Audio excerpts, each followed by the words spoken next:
আল্লাহ রাব্বুল আলামিন এই কিতাবের পরিচয় অনেক সূরার শুরুতেই দিয়েছেন। আগে কিতাব সম্পর্কে বান্দা বুঝে নাও। সচরাচর অন্য কিতাবের মতো এই কিতাব এমনটা নয়। আল্লাহ রাব্বুল আলামিন এই বান্দার জন্য কিতাবটাকে কি করে দিয়েছেন? আল্লাহ রাব্বুল আলামিন বলেন, তিবিয়ানাল লিকুল্লি শাই, তোমার জীবনের জন্য যা কিছু প্রয়োজন সব আয়োজন আমি এর মধ্যে করে দিয়েছি, কোথাও যাওয়ার দরকার নাই। فأين تذهبون إن هو إلا ذكر للعالمين لمن شاء منكم أن يستقيم وما تشاءون إلا أن يشاء الله رب العالمين। জোরে বলুন আল্লাহু আকবার। তুমি কোথায় যাও, কোন পথে দৌড়াচ্ছ, দুনিয়ার কোন তন্ত্র মন্ত্রের দিকে দৌড়াও, দুনিয়ার কোন আইনের দিকে দৌড়াও? এই পৃথিবীতে 70 থেকে 80টি মানব রচিত মতবাদ আছে। সমস্ত মতবাদকে তোমার ধিক্কার মারতে হবে, পচা বস্তাগুলোকে ফেলে দিয়া আল্লাহর আহ্বান হলো ইন হুয়া ইল্লা যিকির, এই জিকিরের দিকে চলে আসো। কোরআন তোমাকে সুপারিশ করে জান্নাতের দরজায় পৌঁছায়া দেবে। কোরআনের দল ছাড়াও এই দেশে আরো দল আছে না নাই? আসতে বলবেন না, আছে না নাই? ইসলামী দল ছাড়া আরো দল এই দেশে আছে না নাই? কিন্তু আল্লাহর কাছে মনোনীত দল একটাই, ইন্নাদ-দীনা ইনদাল্লাহিল ইসলাম। ইসলাম ছাড়া অন্য কিছু যে গ্রহণ করবে, সোজা কথা আল্লাহ পাক বলে দিচ্ছেন, ওয়া ইয়াবতাগি গায়রাল ইসলামি দীনান ফালান ইউকবালা মিনহু, যে ব্যক্তি জীবন বিধান হিসাবে, দল হিসাবে ইসলামকে বাদ দিয়ে অন্য কোন দিনকে গ্রহণ করবে, তার কোনো কিছুই গ্রহণ করবেন না তিনি কে? এই কথা কে বলেছেন? অতএব দল করতেই হবে, সেই দল হতে হবে কার দল? আসতে বলবেন না, কার দল?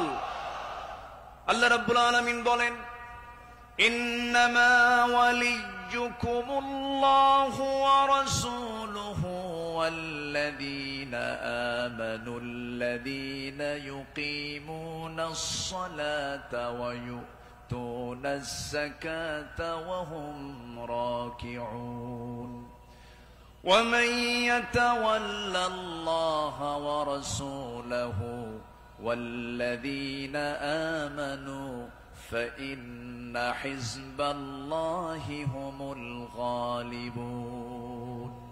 যারা আল্লাহর দল করবে তারাই বিজয়ী হবে। ঘোষণাকার, ঘোষণাকার আল্লাহ। ছাড় দেন কিন্তু ছেড়ে দেন না, ঠিক কিনা? ছাড় দেন কিন্তু ছেড়ে দেন না। দেখেন না, যাওয়ার রাস্তা পাইল না, শেষে ভাঙ্গা হেলিকপ্টারে বিদায় নিল, ঠিক কিনা? যুগে যুগে যারাই আসমানি কিতাব নিয়ে ষড়যন্ত্র করেছে, যুগে যুগে যারাই জগতের শ্রেষ্ঠ সন্তান আলেমদেরকে নিয়ে ষড়যন্ত্র করেছে, তাদের অবস্থায় ফেরাউনদের মতো হয়েছে, হামানদের মতো হয়েছে, নমরুদদের মতো হয়েছে। সম্মানিত ভাইয়েরা, এই কোরআনকে আমরা মানব শুধু নামাজে না সমাজেও? এই কোরআনকে মানতে হবে এক জায়গায় না সব জায়গায়? সব জায়গায় মানব। জোরে বলি ইনশাআল্লাহ। এর মধ্যে কোনো তথ্য বাদ পড়েনি, সব তথ্য আল্লাহ পাকের মধ্যে দিয়েছেন। মিন শাইইন ওয়ালা আসগরা মিন যালিকা ওয়ালা আকবারা ইল্লা ফি কিতাবিম মুবিন। এমন কোন ছোট বিষয় নাই যা বাদ পড়েছে, আবার এমন কোন বড় বিষয় নাই যা বাদ পড়েছে। সব বলে দিয়েছেন তিনি আমার কে? আল্লাহ পাক। আল্লাহ তাআলা একটা সূরা নাযিল করেছেন, সূরাতুন নাহল, মৌমাছি। শতকের উপর শতক, হাজারো গবেষণার পরে সর্বপ্রথম 1973 সালে অস্ট্রিয়ান একজন বিজ্ঞানী কার্ল ভন ফ্রিশ মৌমাছির জীবন চক্র নিয়ে গবেষণা করে তিনি নোবেল পুরস্কার পান। তিনি এই বিষয়ে একটা বইও লিখেছেন যার নাম হলো দ্য ড্যান্সিং বিজ। তিনি সর্বপ্রথম ফটোগ্রাফির মাধ্যমে প্রমাণ করে দেখিয়েছেন মূলত ফিমেল ওয়ার্কার বি, মধু সংগ্রহ এবং মৌচাক নির্মাণের মূল কর্মী তারা। অথচ মহান রব্বুল আলামিন আজ থেকে ১৫০০ বছর আগে এই নারী কর্মী মৌমাছির কথা জানিয়ে দিয়েছেন কোরআনে ১৫০০ বছর আগে। জোরে বলি সুবহানাল্লাহ। আল্লাহ রাব্বুল আলামিন বলেন, ওয়াআউহা রাব্বুকা ইলান নাহলি আন ইত্তাখিযি মিনাল জিবালি বুয়ুতা ওয়া মিনাশ শাজারি ওয়া মিম্মা ইয়ারিশুন। জোরে বলুন আল্লাহু আকবার। আমার বন্ধুগণ, নাম্বার ২ হলো আল্লাহ রাব্বুল আলামিন এই মৌমাছি যে তথ্যগুলো দিয়েছেন সেই তথ্যের হালে এসে তারা বলতেছে, কিন্তু ১৫০০ বছর আগে আল্লাহ রাব্বুল আলামিন তা জানিয়ে দিয়েছেন। আল্লাহ রানী মৌমাছি কি স্ত্রী মৌমাছিকে ওহী দিয়ে জানাচ্ছেন, তুমি পাহাড়ে গাছে এবং তারা যে গৃহ নির্মাণ করে তাতে নিবাস তোমরা বানায় নাও। জোরে বলি সুবহানাল্লাহ। নাম্বার ২, তিনি প্রমাণ করেছেন যখন একটি কর্মী মৌমাছি নতুন ফুলের বাগান বা উদ্যান খুঁজে পায় তখন সে অন্য মৌমাছিদের সঠিক পথের দিক নির্দেশনা দেয়। কার্ল ভন ফ্রিচ এই নাচের নামটা দেন হচ্ছে ওয়াগল ড্যান্স, যা পৃথিবী জুড়ে সাড়া ফেলে। অথচ এই তথ্য কোরআনের কাছে অনেক পুরাতন। মহান আল্লাহ তাআলা ১৫০০ বছর আগে এটাও জানিয়ে দিয়েছেন। জোরে বলি সুবহানাল্লাহ। আল্লাহ রাব্বুল আলামিন বলেন, সুম্মা কুলি মিন কুল্লি সামারাতি ফাসলুকি সুবুলা রাব্বিকা যুলুলা। জোরে বলুন আল্লাহু আকবার। তুমি প্রত্যেক ফল থেকে আহার করো এবং তুমি আমার রবের সহজ পথে চলো। আল্লাহু আকবার। বিজ্ঞান হালে বলছে, কোরআন ১৫০০ বছর আগে বলছে। তাহলে এখন বলুন, বিজ্ঞান কোরআন বিজ্ঞান থেকে নিয়েছে না বিজ্ঞান কোরআন থেকে ধার করেছে? বিজ্ঞান কোরআন থেকে ধার করেছে। এখানে শেষ নয়। নাম্বার ৩, বর্তমান সময়ে বিজ্ঞানীরা নিখুঁত গবেষণার মাধ্যমে প্রমাণ করেছেন আসলে মধু বের হয় মৌমাছির পেট থেকে। মৌমাছির পেট থেকে। এই আশ্চর্য তথ্যটিও মহান রব্বুল আলামিন ১৫০০ বছর আগেই জানিয়ে দিয়েছেন। সুবহানাল্লাহ। আল্লাহ রাব্বুল আলামিন বলেন, ইয়াখরুজু মিন বুতুনিহা শারাবুম মুখতালিফুন আলওয়ানুহু ফীহি শিফাউন লিন-নাস ইন্না ফী যালিকা লাআয়াতান লিকাওমিন ইয়াতাফাক্কারুন। জোরে বলুন আল্লাহু আকবার। তার পেট থেকে এমন পানীয় বের হয় যার রং ভিন্ন ভিন্ন, যাতে রয়েছে মানুষের জন্য রোগ নিরাময়।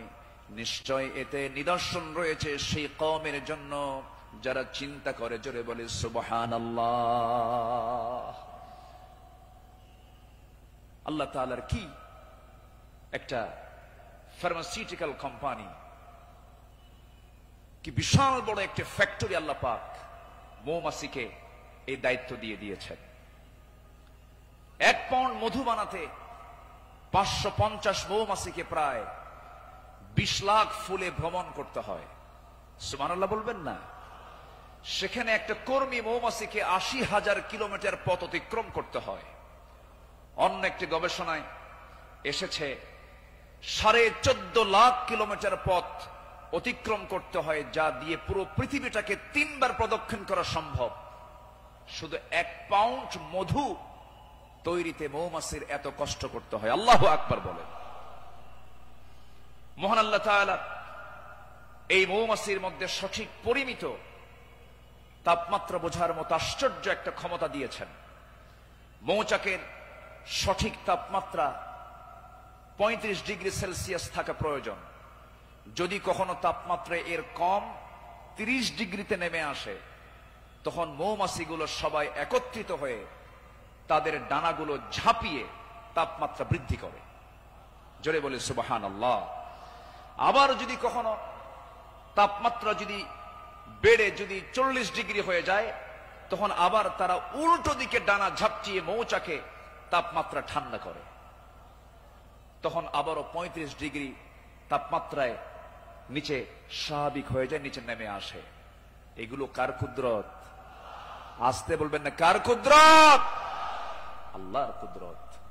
সম্মানিত ভাইয়েরা, আল্লাহ রাব্বুল আলামিন এই কিতাবের ভিতরে হাদিদ নামে, লোহা নামে একটা সূরা নাজিল করেছেন।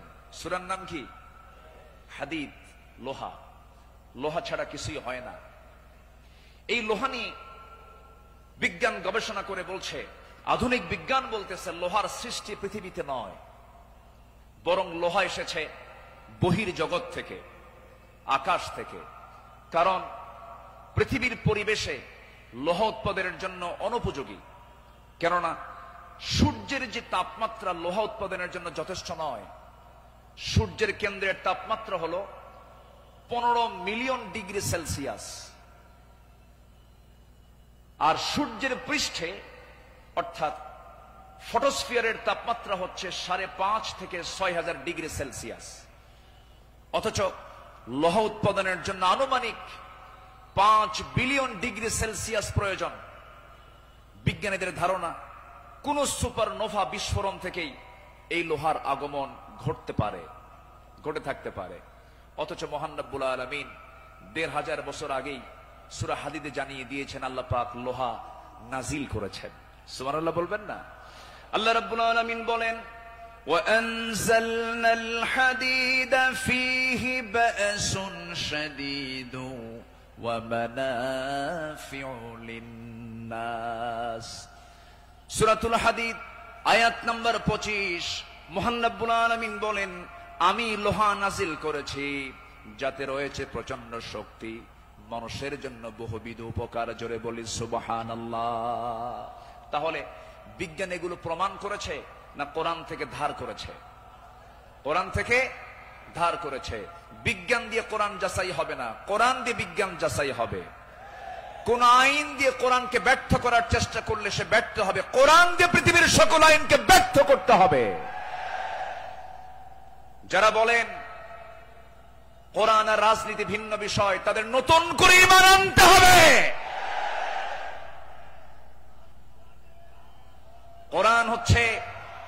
কোরআন হচ্ছে আইন এবং প্রশাসনের চলন্ত বিশ্বকোষ। এটা দিয়েই নামাজ যেমন চলতে পারে, সমাজে চলতে পারে। কোরআন দিয়ে ক্যান্টনমেন্ট চলবে, কোরআন দিয়ে প্রশাসন চলবে। কোরআন দিয়ে চলতে পারে না এমন কোন প্ল্যাটফর্ম নেই, কোরআন দিয়ে সব চলবে, এটাই স্বাভাবিক। এই বিশ্বাস যার আছে তার ঈমান আছে, এই বিশ্বাস যার নাই তার ঈমান নাই, নাই, নাই।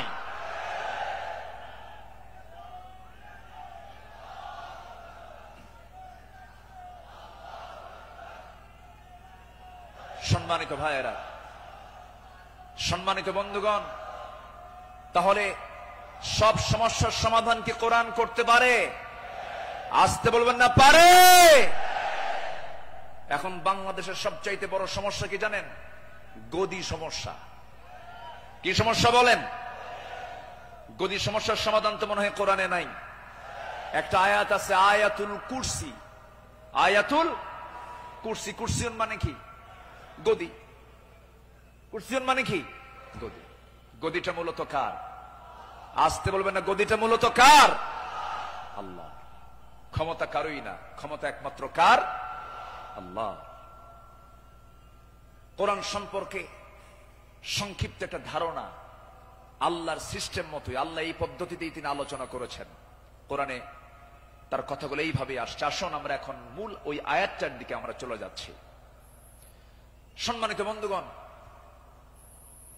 আমার নবীর আদর্শে গড়া সাহাবীদের বিপ্লবী জীবন, মুমিনের অনুসরণীয় পথ। আমাদের পথ তো সেই পথ যে পথে আমার রাসূল চলেছেন। যে পথে সাহাবীরা চলেছেন, এই পথ ছাড়া আমাদের দ্বিতীয় কোনো পথ আছে? আসতে বলবেন না আছে? সেই সাহাবীদের সম্মানটা কত! আল্লাহ রাব্বুল আলামিন বলেন, والسابقون الأولون من المهاجرين والأنصار والذين اتبعوهم بإحسان رضي الله عنهم ورضوا عنه وأعد لهم جنات تجري تحتها الأنهار خالدين فيها أبدا ذلك الفوز العظيم جنبون الله أكبر মুহাজির এবং আনসারদের মধ্যে যারা ঈমানে প্রথমে যারা অগ্রগামী হয়েছে এবং যারা নিষ্ঠার সাথে তাদের অনুসরণ করেছে, আল্লাহ তাদের সকলের প্রতি সন্তুষ্ট হয়েছেন, তারাও তার প্রতি সন্তুষ্ট হয়েছেন। আল্লাহ তাদের জন্য এমন জান্নাত রেখে দিয়েছেন যার নিচ দিয়ে নহর প্রবাহিত। আল্লাহ তাআলা সেই জায়গায় তাদেরকে চিরকাল রাখবেন, আর এটার চাইতে মহা সাফল্যের অন্য কিছু হতে পারে না। জোরে বলি সুবহানাল্লাহ। আমার ভাইরা, যাদের প্রতি আল্লাহ রাজি হন তারাই তো আমাদের অনুসরণীয় হওয়ার কথা। যারা আল্লাহর রহমত প্রাপ্ত বান্দা, যাদের দুনিয়াতে জান্নাতের সংবাদ দিয়েছেন, এমন 10 জন সাহাবী ছিলেন যাদেরকে আল্লাহ রাব্বুল আলামিন দুনিয়াতে জান্নাতের সংবাদ তাদের কানে শুনিয়ে দিয়েছেন। জোরে বলি সুবহানাল্লাহ। একজন সাহাবীকে যদি কেউ ফলো করতে পারে তার জন্য জান্নাত ইজি হয়ে যাবে। আস-সাহবাতু কান-নুজুম, সাহাবীরা হচ্ছে আকাশের নক্ষত্রের সমান। আল্লাহু আকবার বলেন। সম্মানিত ভাইয়েরা, মুমিনদের অনুসরণীয় যে পথ, আমি 10টা পয়েন্ট আমি কথা বলতে চাই। নাম্বার 1, আল্লাহ এবং রাসূলের প্রতি বিনম্র চিত্তে অটুট আনুগত্য। আল্লাহ এবং রাসূলের প্রতি বিনম্র চিত্তে অটুট আনুগত্য, এটা ছিল সাহাবীদের জীবনের সবচেয়ে বড় আমল। বলি আলহামদুলিল্লাহ। সম্মানিত ভাইয়েরা, আল্লাহ রাব্বুল আলামিন সুন্দর করে এই ব্যাপারে বলছেন। আল্লাহ রাব্বুল আলামিন বলেন, ইয়া আইয়ুহাল্লাযীনা আমানু আতিউল্লাহা ওয়া রাসূলাহু ওয়া লা তাওয়াল্লাউ আনহু ওয়া আনতুম তাসমাউন। জোরে বলুন আল্লাহু আকবার। সূরাতুল আনফাল আয়াত নাম্বার 20, মহান রব্বুল আলামিন বলেন, হে বিশ্বাসীরা, তোমরা আল্লাহ এবং তার রাসূলের তোমরা আনুগত্য করো। তার নির্দেশ শ্রবণ করার পরেও তার আনুগত্য থেকে তোমরা কখনো মুখ ফিরিয়ে নেবে না। আল্লাহ রাব্বুল আলামিন সুন্দর করে হুকুম আকারে দিয়েছেন। আমার বন্ধুগণ, আনুগত্য ছাড়া, ইত্তেবা ছাড়া বান্দা কখনো জান্নাত পেতে পারে না। মহান রব্বুল আলামিন আরেক জায়গায় সুন্দর করে কমন একটা আয়াত বলে দিয়েছেন, ইন কুনতুম তুহিব্বুনাল্লাহা ফাত্তাবিউনি ইউহিব্বুকুমুল্লাহু ওয়া ইয়াগফির লাকুম যুনুবাকুম ওয়াল্লাহু গফুরুর রহিম। জোরে বলুন আল্লাহু আকবার। কি মুহাম্মদ সে ওয়াফা तूने तो हम तेरे है, ये है जहां चीज है क्या लौह कलम तेरे है। मुहम्मद के যদি ভালোবাসো, ভালোবাসা পাবে আমার। লৌহ কলম লুভিবে তোমরা, মাটির পৃথিবী সেকোন ছাড় সব পেয়ে যাবে, কিন্তু নিজের জীবনের চাইতে রাসূলকে বেশি ভালোবাসতে হবে এবং তার ইত্তেবা করতে হবে। সাহাবীরা তা দেখিয়ে দিয়েছেন তাদের প্র্যাকটিক্যাল লাইফে।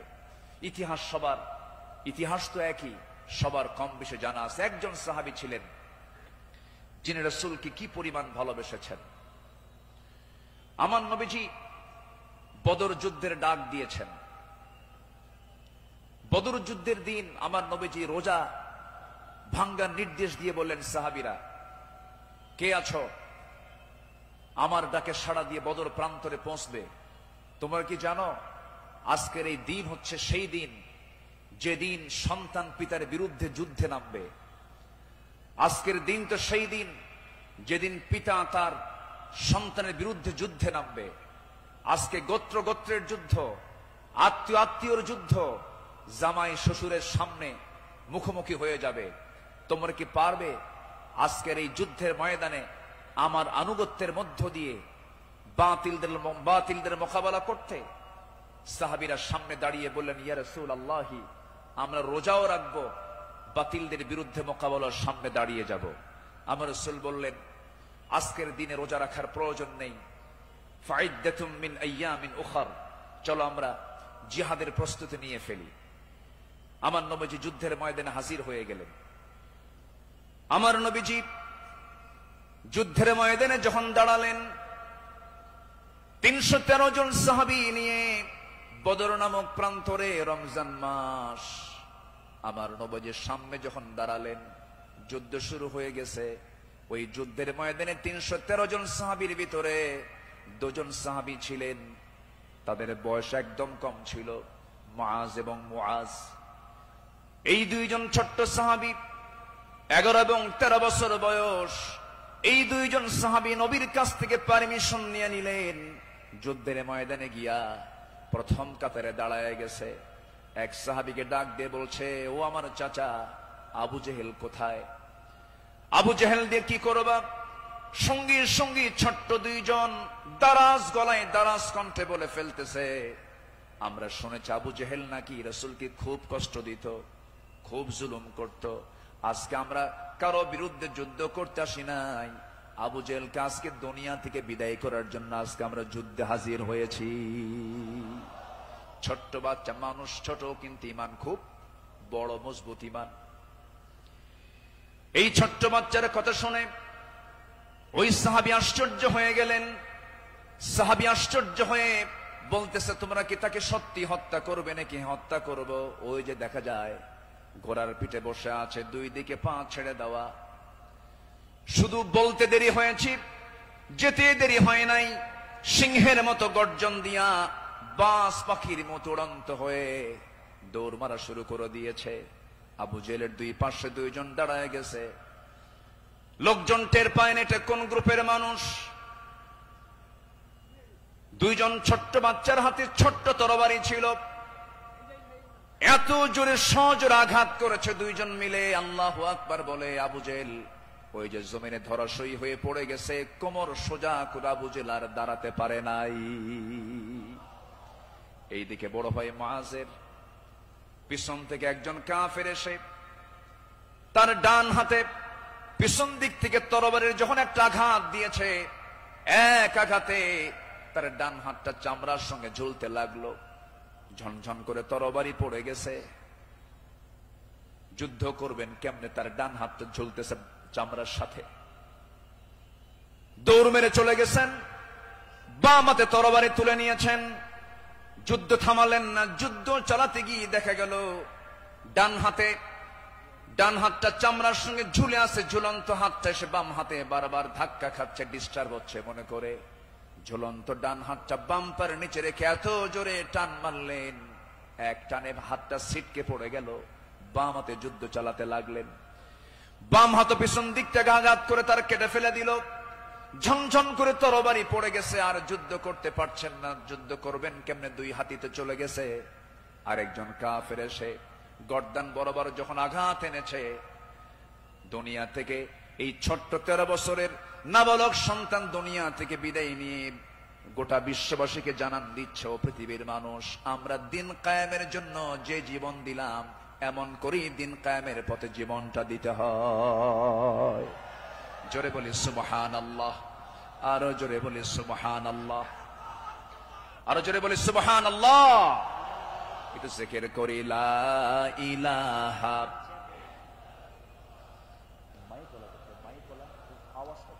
আরো জোরে লা ইলাহা।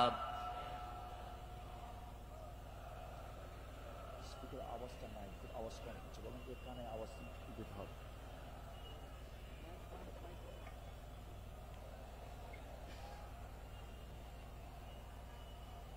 আওয়াজ আওয়াজটা বাড়াও, আওয়াজটা দাও, আওয়াজ কমে গেছে। আরো জোরে লা ইলাহা, আরো জোরে লা ইলাহা, লা ইলাহা,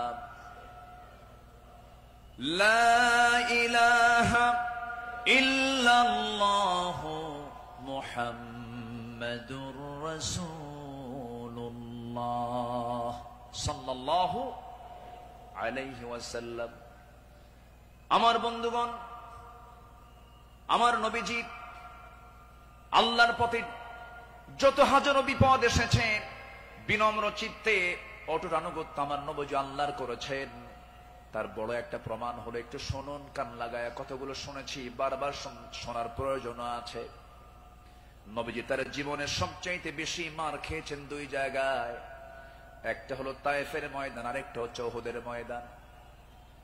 তায়েফের ময়দানের আঘাতটা আমার নবীজির যে পরিমাণ লেগেছিল, মাথা থেকে পা পর্যন্ত ক্ষত বিক্ষত হয়ে পড়েছিল, এমন কোন জায়গা নাই যে জায়গায় নবীজির দাগ ছিল না। উহুদের ময়দানে তিনি দাঁত হারিয়েছেন। খন্দকের পরীক্ষা খনন করতে গিয়ে তিনি তার কোমর হারিয়েছেন। যখন পরীক্ষা খনন করতে গেছেন, 4 দিনের না খাওয়া রাসূল পরীক্ষা খনন করতে গিয়ে ওই যে কোমর কুঁজো হয়ে গিয়েছিল, মৃত্যুর দিন পর্যন্ত আমার নবীজি কোমর সোজা করে দাঁড়াতে পারেন নাই। এত বড় কঠিন মুসিবতের সম্মুখীন আমার নবীজি হয়েছেন। সবচেয়ে কঠিন টাইম চলে গেছে হলো তায়েফের ময়দানে। বুক ভরা আশা নিয়ে কালিমার দাওয়াত দিতে গেছেন, কিন্তু সেই জায়গায় গিয়ে আমার নবীজি ফুল পেয়েছেন না পাথর পেয়েছেন? ফুল পেয়েছেন না পাথর পেয়েছেন? পাথর পেয়েছেন। কিন্তু আমার নবীজি রক্তাক্ত অবস্থায় পড়ে থাকলেন। জুতার তলার সঙ্গে পায়ের তলার জমাট বেঁধে গেছে, নবীজি দাঁড়াতে পারছেন না, সেন্সলেস হয়ে পড়েছিলেন। কিন্তু যখন হোশটা ফিরে আসলো, মালাকুল জিবাল এসে নবীকে লক্ষ্য করে বলছেন, ইয়া রাসূলুল্লাহ, দুই দিকের পাহাড় দিয়ে চাপা দিয়ে এদেরকে আমি শেষ করে দিই, আপনি শুধু অর্ডার করেন। জবাবে আমার রাসূল বললেন, লা বাল আরজু আন ইউখরিজাল্লাহ মিন আসলাবিহিম মান ইয়াবুদুল্লাহ ওয়াহদাহু লা ইউশরিকা বিহি শাইআন। সহিহ মুসলিমের হাদিস এসেছে, রাসূল বললেন, না না ও ফেরেশতা, এদেরকে চাপা দিয়ে মেরো না।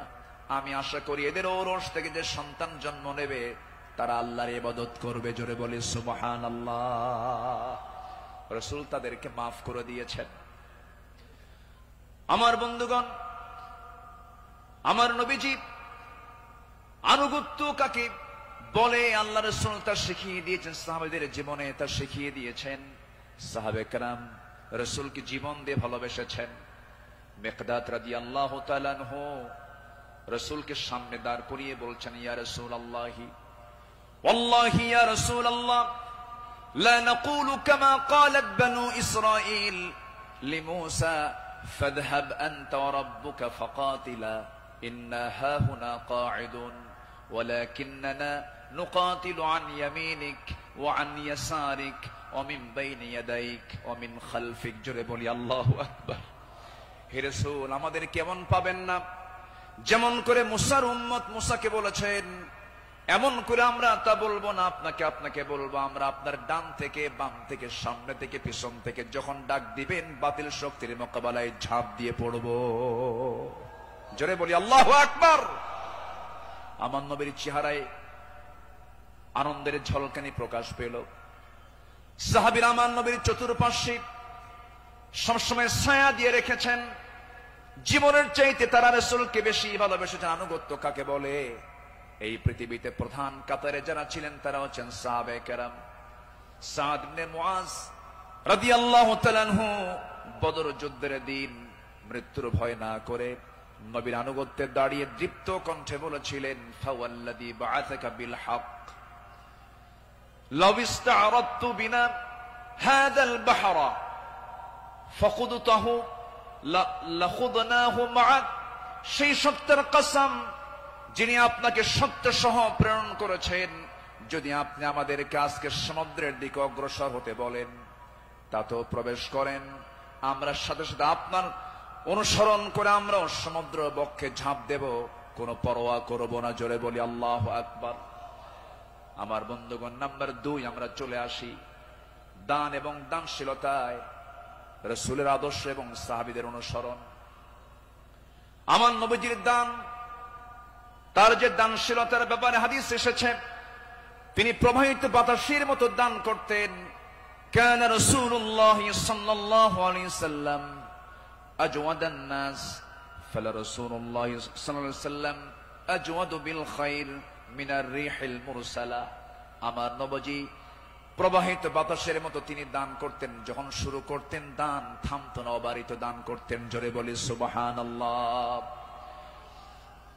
সাইয়েদনা ওমর ফারুক রাদিয়াল্লাহু তাআলা আনহু তিনি বলেন, তাবুকের প্রান্তরে বুক ভরা আশা নিয়া নবীর সামনে দাঁড়ালাম এবং মনে মনে ভাবলাম, সারা জীবন আমার বন্ধু আবু বকরের সঙ্গে কোনো ইবাদতের কম্পিটিশনে পারি নাই, আজকে আমি আবু বকরকে হারায়া ফেলবো।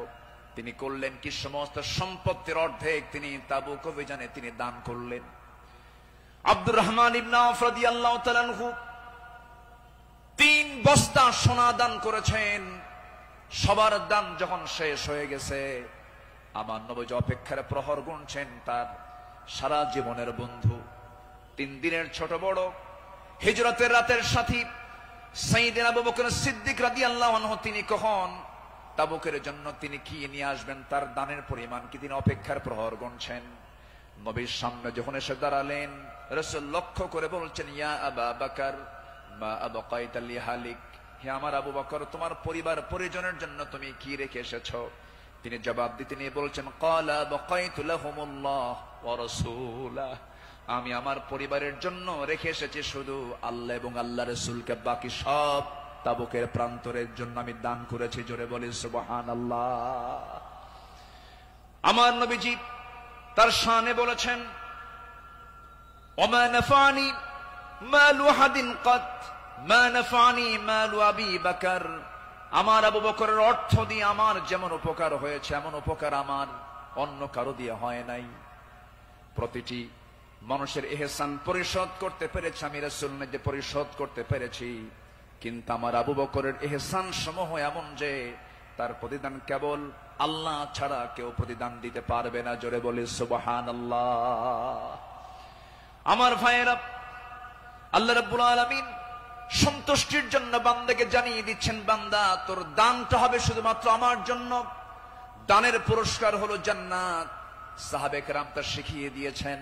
আল্লাহ রাব্বুল আলামিন বলেন, মাসালুল লাযীনা ইউনফিকুনা আমওয়ালাহুম ফি সাবিলিল্লাহি কামাসালি হাববাতিন أنبتت 7 سنابل في كل سنبلة 100 حبة والله يضاعف لمن يشاء والله واسع عليم। জোরে বলুন আল্লাহু আকবার। যারা আল্লাহর পথে তাদের সম্পদ ব্যয় করে, তাদের উপমা হলো একটা বীজের মতো যা উৎপন্ন করলো 7টা শীষ, প্রতিটি শীষে রয়েছে 100 দানা। তারা আর আল্লাহ যাকে চান তার জন্য এমন করেই বাড়িয়ে দেন। আল্লাহ হচ্ছেন সবচাইতে প্রাচুর্যময় এবং সর্ব বিষয়ে জ্ঞানী। জোরে বলি সুবহানাল্লাহ। নাম্বার 3 হলো আদল এবং ইহসানের মূর্ত প্রতীক ছিলেন রাসূল এবং সাহাবে কেরাম। আদল কাকে বলে, ইনসাফ কাকে বলে, ইহসান কাকে বলে, যদি আমরা মডেল হিসেবে গ্রহণ করব আমার নবী এবং সাহাবে কেরামকে।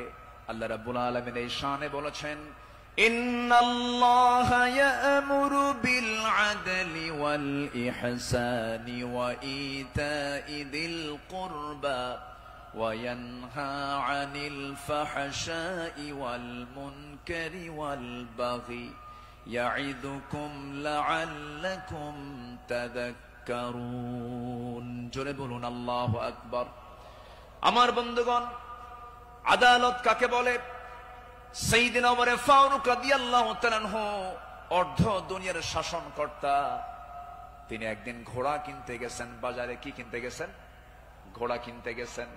আজকের বাজারে যেমন হোন্ডা কিনতে যায়, গাড়ি কিনতে যায়, আগের যুগে মানুষ কিনতে যেত কি? ঘোড়া। সাইয়েদনা ওমর ফারুকের প্রয়োজন, ঘোড়া কিনতে গেছেন। ঘোড়াওয়ালার সঙ্গে কথা বললেন, দামাদামি করে নিলেন, ঘোড়া একটা কিনলেন, দামটা দিয়ে দিলেন, কেনা বেচা হয়ে গেছে, চুক্তি সম্পন্ন হয়ে গেছে। ঘোড়া কিনে নিয়ে বাড়িতে চলে আসবেন। কয়েক মাইল ঘোড়ার পিঠে তিনি চড়েছেন, কয়েক মাইল আসতে না আসতেই তার ঘোড়ার 4টা পা অকেজো হয়ে গেছে। 4 পা যখন অকেজো হয়ে গেছে, সাইয়েদনা ওমর ফারুক একটু ক্ষেপে গেলেন, রেগে গেলেন। রেগে গিয়ে সোজা চলে গেছেন সেই ঘোড়াওয়ালার কাছে, গিয়ে বলছেন, ঘোড়াওয়ালা, তুমি আমাকে এমন ঘোড়া দিলে কেন? যে ঘোড়াটা আমি 4-5 মাইল যেতে না যেতে 4টা পায়ে তার অকেজো হয়ে গেছে, অসুস্থ ঘোড়া দিয়েছ, আমি এই ঘোড়া নেব না। সঙ্গে সঙ্গে ঘোড়াওয়ালা বলছেন, আমিরুল মুমিনিন, আমি আপনাকে যে ঘোড়াটা দিয়েছি সুস্থ ঘোড়া দিয়েছি। আপনি যখন আমার কাছ থেকে ঘোড়াটা কিনতে এসেছিলেন সেই সময় ঘোড়াটা সুস্থ ছিল, আপনার মালিকানায় যাওয়ার পরে ঘোড়াটা অসুস্থ হয়ে পড়েছে। সাইয়েদনা ওমর ফারুক একটু খেপে গিয়ে বলছেন, অসুস্থ ঘোড়া আমি নেব না, ঘোড়া ফেরত নাও, টাকাটা আমাকে দিয়ে দাও। এবার ঘোড়াওয়ালা বলছে, আমিরুল মুমিনিন, আমি যত বলবো আপনি যত বলবেন কোনো ফায়সালা আসবে না। ঠিক আছে, আমার কথা এবং আপনার কথা দুটা নিয়ে আমরা চলুন, আমরা আদালতে যাই। কোথায় যাই? আদালতে চলে যাই। ইন্নাল্লাহা ইয়া'মুরু বিল আদল, আদালতের সম্মুখীন হয়ে যাই। সাইয়েদনা ওমর ফারুক রাদিয়াল্লাহু তাআলা আনহু তখন অর্ধ দুনিয়ার শাসনকর্তা। এই কথা শোনার সঙ্গে সঙ্গে তিনি তার সকল কথাকে তিনি অফ করে দিলেন, চোখ মেরে গিয়ে বলছেন, ঠিক আছে ঘোড়াওয়ালা, চলো আদালতে হাজির হই, চলো আদালতে ফয়সালা দিয়ে দেবে। চিন্তা করে দেখুন, অর্ধ দুনিয়ার শাসনকর্তা ওমর ফারুক সামান্য এক ঘোড়াওয়ালা মামলা দিচ্ছে, সেই মামলায় তিনি হাজির হচ্ছেন। চলে গেলেন আদালতে। আদালত চত্বরে গিয়ে যখন হাজির হলেন, বিচারালয়ের চেয়ারে বসা একজন কাজী যখন সাইয়েদনা ওমর ফারুককে দেখেছেন, দেখা মাত্রই তিনি দাঁড় হয়ে বলছেন, আমিরুল মুমিনিন, আপনি কেন আদালতে, কি হয়েছে? তিনি এবার বলছেন, বিচারপতি, আমি ঘোড়া কিনতে গেছি, ঘোড়া সে আমাকে অসুস্থ ঘোড়া দিয়েছে, আমি এই ঘোড়া নেব না, সেজন্য বিচার আদালত পর্যন্ত গড়িয়েছে, কি করা যায়? কাজী সুরাই ইবনুল হারিস আল কিন্দি রাহিমাহুল্লাহ সেই বিচারপতির নাম। তিনি বলছেন, আমিরুল মুমিনিন, দুপক্ষের কথাই তো শুনতে হবে। দুপক্ষের কথাই তিনি শুনলেন। ঘোড়াওয়ালাও তার বক্তব্য দিল, খলিফাতুল মুসলিমিন তিনিও তার বক্তব্য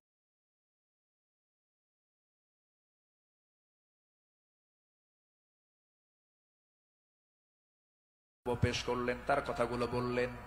দুজনের কথা শোনার পরে কাজী সুরাই ইবনুল হারিস আল কিন্দি রাহিমাহুল্লাহ এবার বলছেন, আমিরুল মুমিনিন, অবশ্যই আপনি সম্মানিত, আপনি খলিফাতুল মুসলিমিন, কিন্তু আদালতটাকে কায়েম করার জন্য আমি আজকে আপনার কাছে দুঃখ প্রকাশ করছি। আজকে এই আদালতের রায়টা আপনার পক্ষে যাবে না, এই রায়টা সম্পূর্ণ ঘোড়াওয়ালার পক্ষে চলে যাবে। আমি আপনাকে বুঝাইয়া দিচ্ছি। এবার তিনি বলছেন, আমিরুল মুমিনিন, আপনি আমার সামনে যে কথা বলছেন, আপনি এই জায়গা থেকে সুস্থ অবস্থায় বাড়ি পর্যন্ত ফিরবেন, তার কোনো গ্যারান্টি আছে নাকি? না, গ্যারান্টি নাই। তাই যদি হয় যে ঘোড়াটা আপনি কিনে নিয়েছেন সেই ঘোড়াটা সুস্থ অবস্থায় কিনেছেন, আপনার মালিকানায় যাওয়ার পরে ঘোড়াটা অসুস্থ হতেই পারে, অসুস্থ হয়ে গেছে, কিন্তু সেই ঘোড়াটা ফেরত দিয়া আপনি টাকা ফেরত নিবেন, এমনটা তো ইসলাম এলাও করে না। সাইয়েদনা ওমর ফারুক রাদিয়াল্লাহু তাআলা আনহু একটা কথাও বললেন না। আদালত চত্বর থেকে তিনি বের হয়ে গেলেন। পরের দিন তিনি মাজলিসে শুরার বৈঠকে বসলেন, সবাইকে জানান দিলেন যে আমার সমস্ত উপস্থিত সমস্ত পরামর্শ সভার সদস্যবৃন্দ, গতকালকে আমি একজন বিচারপতি পেয়েছি, এত বড় আদিল মানুষ আমি দেখি নাই, এত বড় আদিল, ইমামুন আদিল, এত সুন্দর রায় সে দিয়েছে, তার এত বড় সাহস, সে ব্যক্তির দিকে তাকায় নাই, সে আইনের দিকে তাকাইছে, আদালতের দিকে তাকাইছে।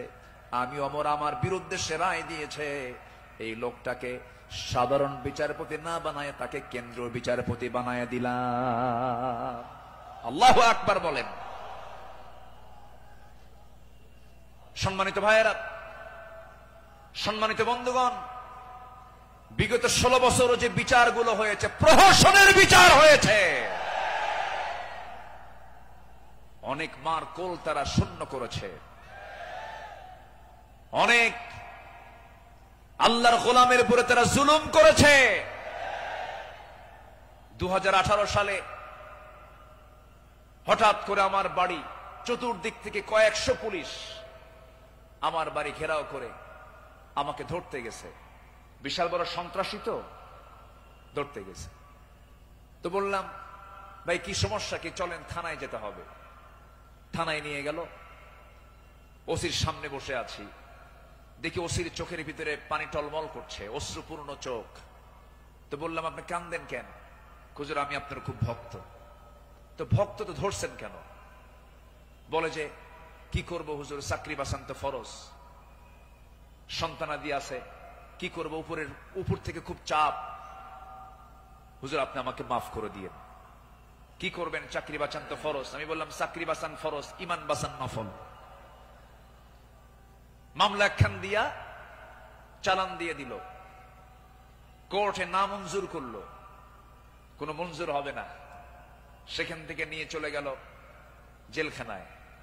জেলখানায় ঢুকলাম, ঢুকেই দেখি 80-85 বছরের এক বুড়া মানুষ আমারে দেখে লম্বা একখান সালাম দিয়ে বলে, হুজুর আপনি জেলখানায় ঢুকলেন, খুব খুশি হলাম। তো বললাম, ঢুকলাম জেলখানায়, খুশি হলেন আপনি, ব্যাপারটা কি? বলে, হুজুর দূর থেকে ওয়াজ শুনি, দূর থেকে আলোচনা শুনি, কাছে যেতে পারি না, মুসাফা করতে পারি না, একটু মনের কথাগুলো বলবো তাও পারি না। কত সুন্দর আপনি আমার কাছে ধরা দিলেন, দোয়া করে জেলখানায় থাকেন। তো আমি এখন উল্টা মুরব্বীকে বললাম, চাচা আপনি জেলখানায় কেন এই বুড়া বয়সে, নাতিপুতি থুইয়া? তো বলতেছে, বাবা কি বলবো, বোমা হামলা, বোমা হামলা। কে মানে? আমার নামে বোমার মামলা দিয়েছে, আমি নাকি বোমা মেরেছি। বাবা বলো তো, এই 80 বছরের বুড়ার হাতে যদি বোমা তুলে দেওয়া হয়, সেই বোমা লক্ষ্যে যাবে না নিজের মাথায় পড়বে? এই আচরণ করেছে তারা 16 বছর। ফেরাউন বেঁচে ছিল, ফেরাউন পৃথিবীতে বেঁচে ছিল 1600 বছর, এরা ছিল 16 বছর। সংখ্যার যে মিল হলো কেমনে বুঝলাম না। ফেরাউনের যে চরিত্র, এদের সেই একই চরিত্র তারা প্রকাশ করেছিল 16 বছর। দাড়ি দেখলেই, টুপি দেখলেই তাদেরকে জঙ্গিবাদীর তকমা লাগিয়ে মামলা দিত। রাস্তার ফকির পর্যন্ত মামলার শিকার হয়েছে।